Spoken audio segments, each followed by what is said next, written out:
بسم اللہ الرحمن الرحیم۔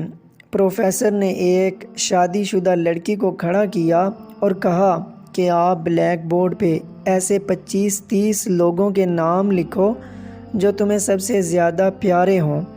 لڑکی نے پہلے تو اپنے خاندان کے لوگوں کے نام لکھے، پھر اپنے سگے رشتہ دار، دوستوں، پڑوسی اور ساتھیوں کے نام لکھ دیے۔ اب پروفیسر نے اس میں سے کوئی بھی کم پسند والے 5 نام مٹانے کے لیے کہا۔ لڑکی نے اپنے دوستوں کے نام مٹا دیے۔ پروفیسر نے اور 5 نام مٹانے کے لیے کہا۔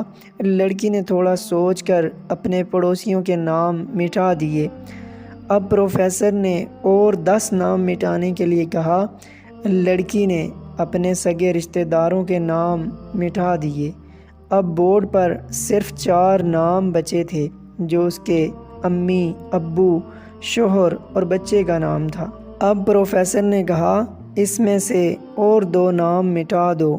لڑکی کشمکش میں پڑ گئی۔ بہت سوچنے کے بعد، بہت دکھی ہوتے ہوئے اس نے اپنے امی ابو کا نام مٹا دیا۔ تمام لوگ دنگ رہ گئے لیکن پرسکون تھے، کیونکہ وہ جانتے تھے کہ یہ کھیل صرف وہ لڑکی ہی نہیں کھیل رہی تھی بلکہ ان کے دماغ میں بھی یہی سب چل رہا تھا۔ اب صرف 2 ہی نام باقی تھے، شوہر اور بیٹے کا۔ پروفیسر نے کہا اور 1 نام مٹا دو۔ لڑکی اب سہمی سی رہ گئی۔ بہت سوچنے کے بعد روتے ہوئے اپنے بیٹے کا نام کاٹ دیا۔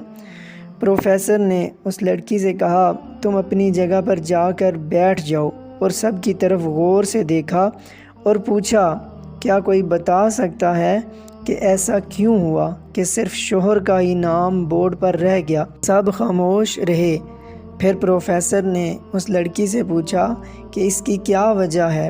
اس نے جواب دیا کہ میرا شوہر ہی مجھے میرے ماں باپ، بہن بھائی، حتیٰ کہ اپنے بیٹے سے بھی زیادہ عزیز ہے۔ وہ میرے ہر دکھ سکھ کا ساتھی ہے۔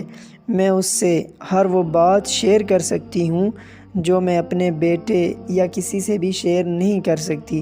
میں اپنی زندگی سے اپنا نام مٹا سکتی ہوں مگر اپنے شوہر کا نام کبھی نہیں مٹا سکتی۔ بیوی گھر کی ملکہ ہوتی ہے، پاؤں کی جوتی نہیں۔